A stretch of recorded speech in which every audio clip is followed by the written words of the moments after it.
like a green yellow, and then we do the other half from here. See, so the light's hitting here, so everything here is glowing and white and hints of blue, and then we get the highlight. So that's really called double lighting.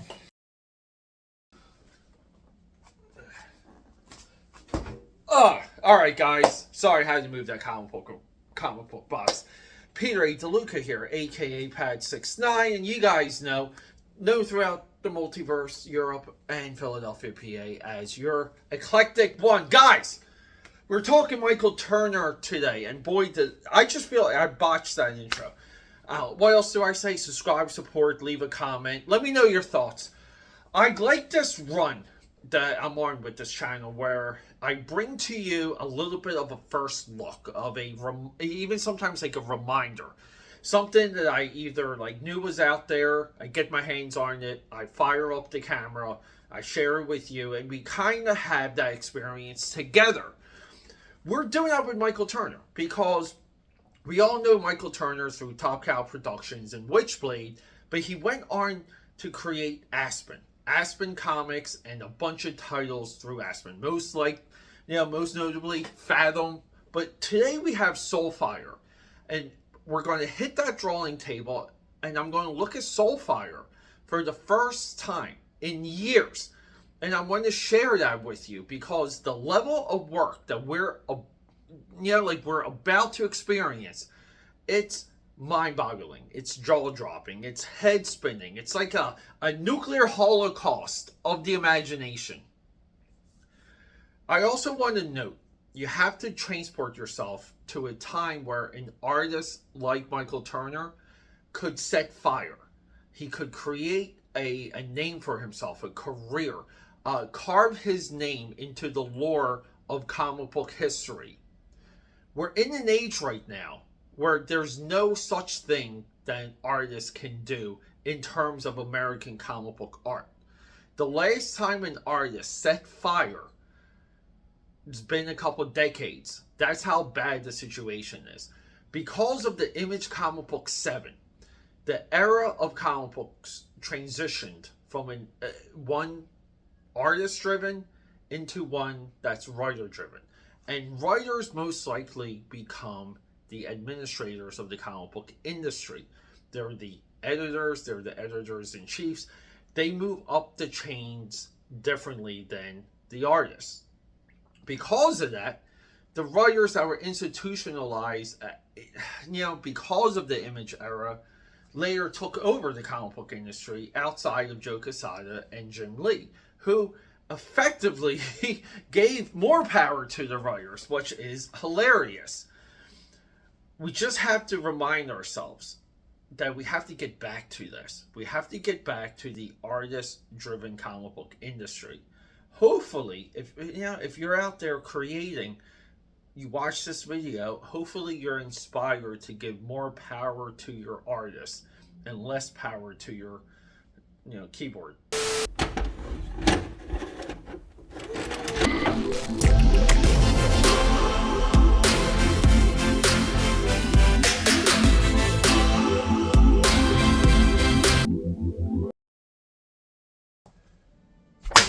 Alright, aka Padders, welcome to the table, welcome to Crypt, and welcome to Michael Turner. If you're not familiar with Michael Turner, he is one of the co-creators of Witchblade, one of the absolute biggest comic books to come out of the 90s, one of the absolute biggest talents to come out of the 90s.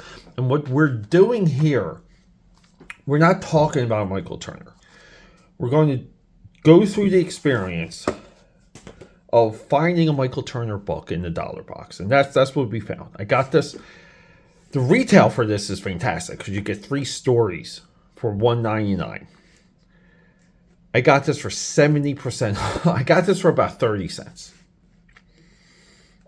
And I was like, great. Let me use this. We'll start to build out my SOULFIRE Aspen Comics collection, where he's Top Cow alumni, and we're eventually going to get to Michael Turner when we do Top Cow Tuesdays. But let's just get this. And then I started to go through it, And this guy's name, Peter, another Peter, guys, Steigerwald. This has got to be, I really do feel like this is the greatest, like, penciler, visualist, and colorist, like, combination.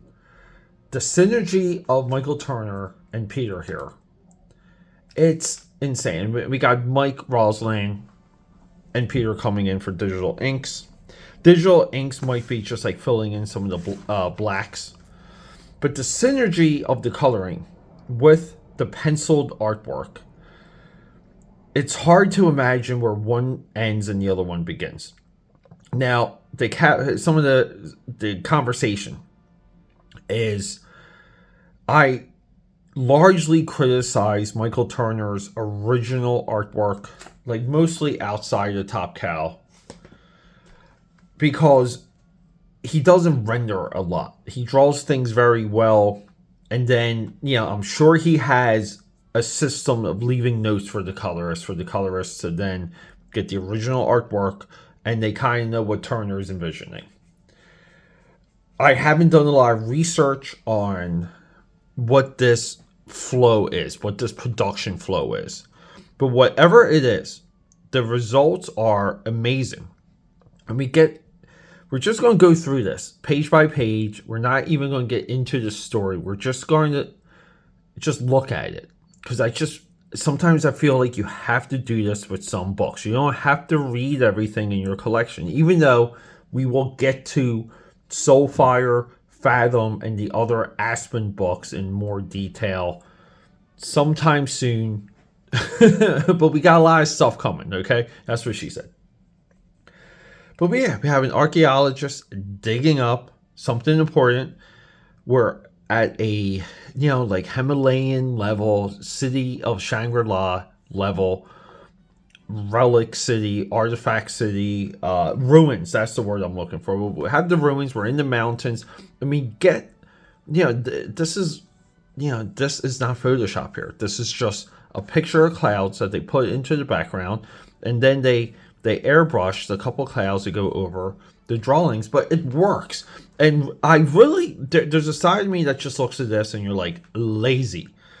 Just airbrush the clouds and just make it more like organic, but it works. It pulls us in, and then we get into what he was digging up, which is, if you guys seen Jurassic Park and that bird's eye view of the raptor, well, we have it. But guess what? This time it's a dragon.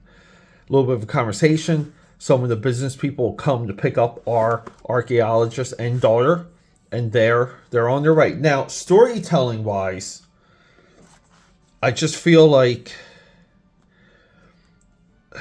right, like maybe like the helicopters it's hard to know what direction they're heading. Are they both heading in the right direction? And they're sitting, like, are they sitting in these seats facing this way, or sitting in these seats facing that?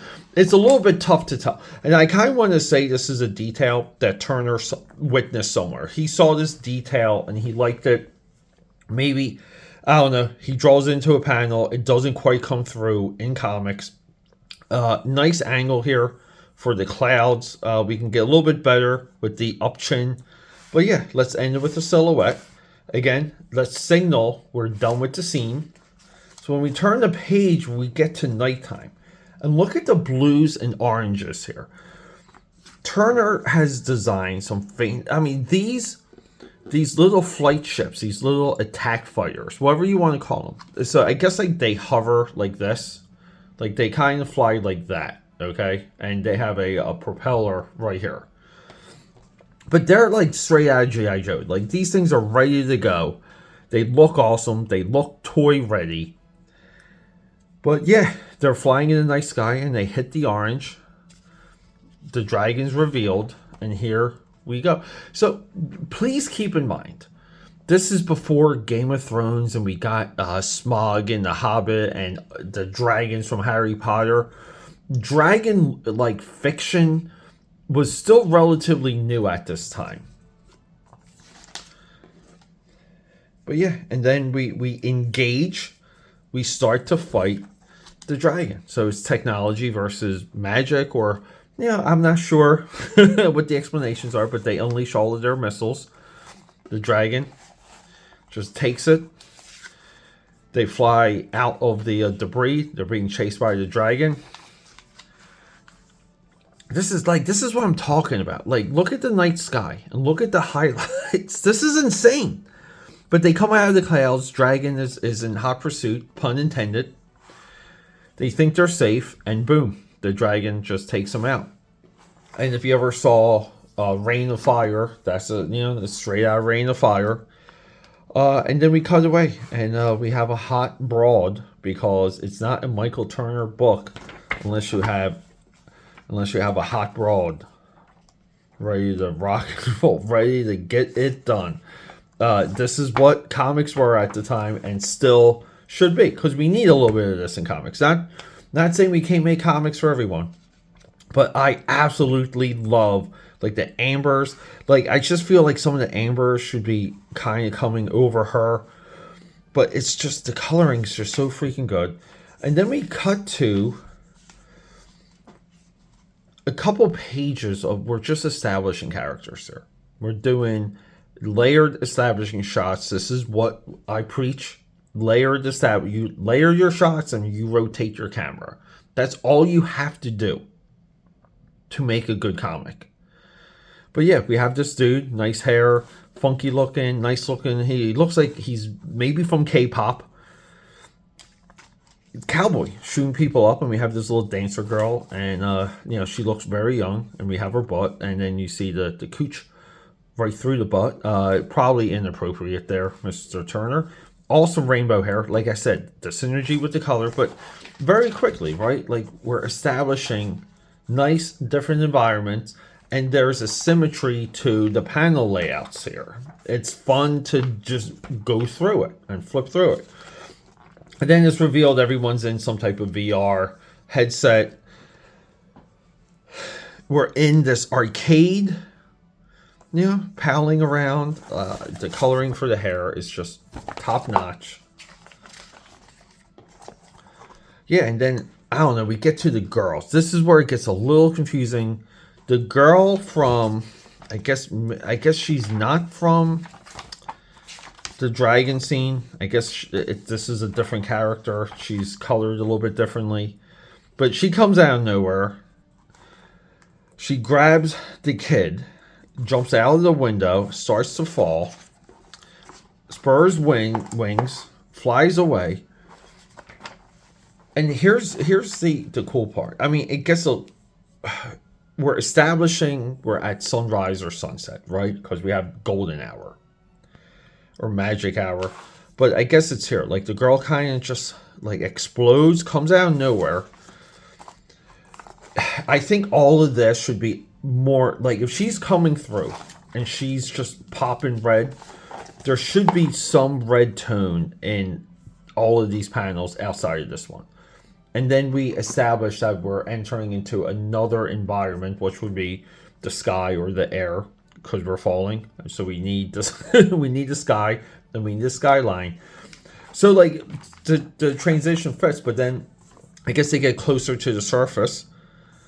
We get blue, and then this girl, and this is the girl from earlier, right here. She shows up on a bike, and look at how that bike is colored. Something really cool here, and any colorist out there, anyone that just wants to color, this is a good tip. So we have reflection here, right? And we have like a metal, chrome, silver surface. If you split it, okay, if we split it, and we do 1/2 of like kind of like what the highlight color is, and in this case it's yellow, or it's kind of like a green yellow, and then we do the other half from here. See, so the light's hitting here, so everything here is glowing and white and hints of blue, and then we get the highlight. So that's really called double lighting. And you can do triple, you can do quadruple lighting, you can do 5 lighting. And you can do 5 lighting with the same type of highlight. So like, even if you just had like a dominant highlight and then you had a secondary highlight, you can still it's called like sculpting or modeling, but you can model. You can model so much with two sets of highlights to really gain movement and perspective and personality in your pieces. But yeah, Hot Babe comes to show him up. Hot Babe comes to pick him up. Look at her like armaments here. Look at like her shin guards. You know, and you like, so Turner was like very smart and systematic with a lot of his designs. And you want to say she has the knee pads, she has the shin guards. This is like dirt bike biker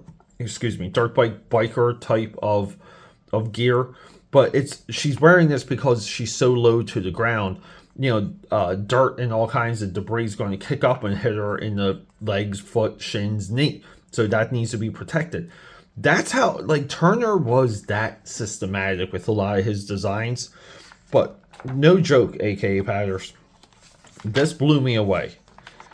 And if you're a colorist out there, you need to memorize this. If you're a publisher, it pays to memorize this and be critical on imagining the production process, so that when you work with a colorist and penciler and inker, or wherever your art team is, that you can convey some of this, some of the communication. Because that's the tough thing. A lot of times you get people that can lay out the designs, the layout, structure the story, and no joke, the colorist can come in and not know how to handle it.